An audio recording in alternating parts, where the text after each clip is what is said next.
ప్రభునామనకు గంత కలుగునుగాక. కీర్తనలు 90:12 వాక్యం మనం చదువుకుంటున్నాము.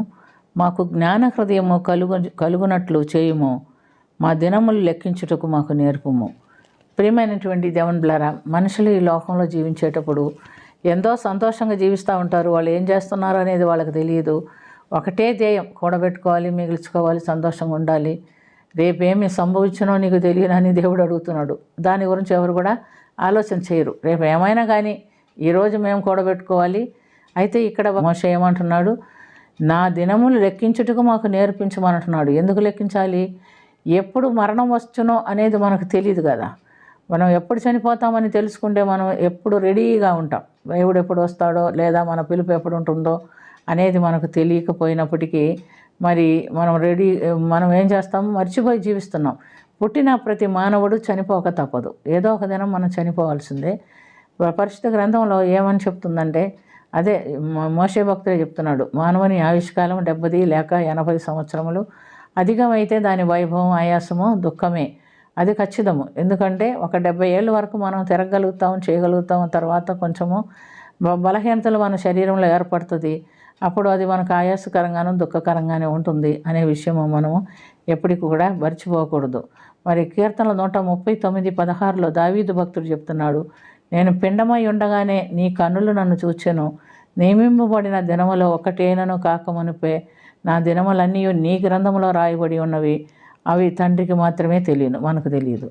మన దినాలు తెలిసి ఉంటే నేను ఇంతకు ముందు పునిపే చెప్పాను, మనం సిద్ధపడి ఉంటామని. మరి హిజ్కియాకు నిజంగా దేవుని భక్తుడు కాబట్టి దేవుడు నువ్వు మరణం అవుతున్నావు, నీ ఇల్లు చెక్కబట్టుకోమని యెషయా ప్రవక్త ద్వారా కబురు పంపించాడు.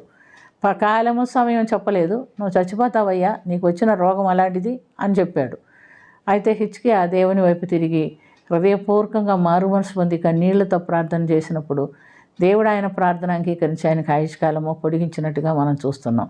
హిజ్కియా అంతటి భక్తునికే ఆ కార్యం జరిగింది, మనకు అది కూడా లేదు.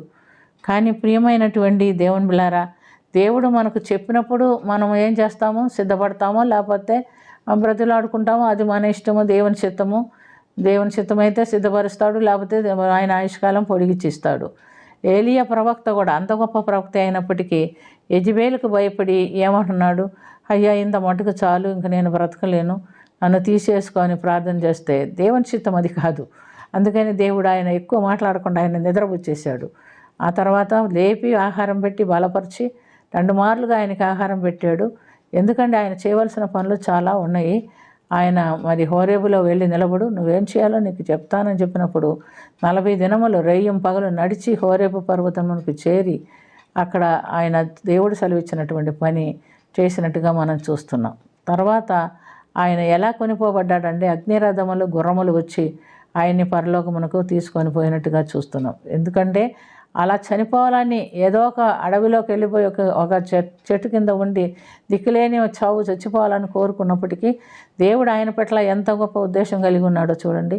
అలా జరగలేదు. కాబట్టి ప్రియమైనటువంటి దేవుని బిడ్డలారా, మనం ఏం చేయాలి? ఈ లోకంలో మన దినాలు మనకు తెలియవు. ఉదాహరణకి నేనే ఉన్నాను. ఇప్పుడు నా వయసు 73 సంవత్సరం జరుగుతుంది. నేను ఈరోజు రేపు ఎప్పుడు పిలుస్తావు యేసయ్యా, ఎప్పుడు తీసుకెళ్తావు యేసయ్యా అని అడుగుతూ ఉంటాను. ఎందుకంటే మా వారు చనిపోయినప్పుడు ఆయనకి 76 సంవత్సరాల వయసు. ఇప్పుడు 3వ ప్రేయర్ మీటింగ్ మేము జరుపుకుంటాము వచ్చే నెల 11వ తేదీ. అప్పుడు నేను అడిగాను, ఆయన చనిపోయిన తర్వాత అడిగాను, నన్ను కూడా తీసుకెళ్ళు ప్రభు అంటే, నువ్వు ఉండు, నీకు పని ఉందన్నాడు. నీతో నేను పని చేయించుకుంటాను, పని ఉందన్నప్పుడు ఇక నేను ఆయన మాటకి లోబడ్డాను. నన్ను వాడుకో ప్రభు అని అడిగాను. పని చేయగలుగుతున్నాను, కానీ శరీరం ఏమవుతుంది? బలహీనమవుతుంది. బలహీనమైనప్పుడు ప్రతి బలహీనతలోనూ ఏమడుగుతాను? ఇంకెంతకాలం ప్రభు, ఎప్పుడు తీసుకెళ్తావు ప్రభు అని అడుగుతూ ఉంటాం. ఎందుకంటే నా దినం నాకు తెలియదు కదా. నేను ఎంత ప్రార్థనలో ఉన్నా, ఎంత వాక్యం చెప్తున్నా, దేవునితో ఎంత సన్నిహితంగా ఉన్నా, నువ్వు పలానా రోజు నా దగ్గరికి వస్తున్నావని ఆయన నాకు చెప్పలేదు. నాకే కాదు, మరి ఎవరికి కూడా ఆయన చెప్పినట్టు నాకు తెలియదు.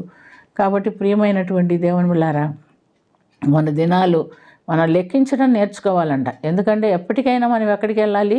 దేవుని సన్నిధికి వెళ్ళవలసిన వారమే. ప్రభువా, మేము ఎప్పుడు వస్తామో మీకు తెలియదు, నువ్వు ఎప్పుడు పిలుస్తావో మాకు తెలియదు. కాబట్టి మాకు తెలియకుండా ఉన్నటువంటి ఈ విషయంలో మాకు జ్ఞానం కలుగు చేయమని అడుగుతున్నాడు భక్తుడు. మరి ఏ దేనికో మన దినములు లెక్కించుటకు మాకు జ్ఞాన హృదయము కలుగు చేయనట్టు చేయుము, మా దినములు లెక్కించుటకు మాకు నేర్పించుము అని చెప్తున్నాడు. కాబట్టి ప్రియమైనటువంటి దేవుళ్ళారా, మనకు లెక్కించటం అంటే దేనికి ఇవాళ రేపని కాదు, నేను సిద్ధముగా ఉన్నానా లేనా, దేవుడు ఎప్పుడు పిలిచినా ఆయన దగ్గరికి వెళ్ళటానికి నేను సిద్ధపడి ఉన్నానా లేదా అని ఆలోచన చేసుకోవాలి.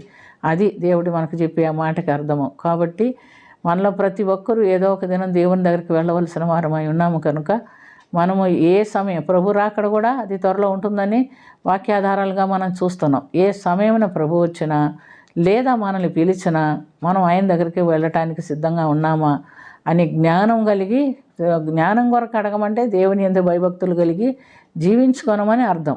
మనం ఆయన యందు భయభక్తులు కలిగి జీవించినప్పుడు ఏ సమయం వచ్చినా మనం ఆయనతో కూడా వెళ్ళిపోయేదానికి దేవుడు మనకు సహాయం చేస్తాడు. అటు ధన్యత మనకు దేవుడు ఇచ్చినట్టుగా ప్రార్థన చేసుకుందాం. ప్రేమ కలిగిన తండ్రి, కృప కలిగిన ప్రభా, ఎంతకాలమైనా నీ ఇష్టమే నాయన, మేము నీలో జీవిస్తూ నీలో మరణిస్తూ నీ సన్నిధికి చేరటానికి మాకు అందరికీ కావలసిన జ్ఞానం దయచేయమని, పరిశుద్ధపరచమని, దీవించమని, చిన్న బిడ్డల చిన్నతనం నుంచి నీలో ఎదుగుటకు సహాయం చేయమని యేసుక్రీస్తు పుణ్యనామమున అతి మిక్కిలి వినయంతో అడిగి వేడుకొనుచున్నాము తండ్రి. ఆమేన్.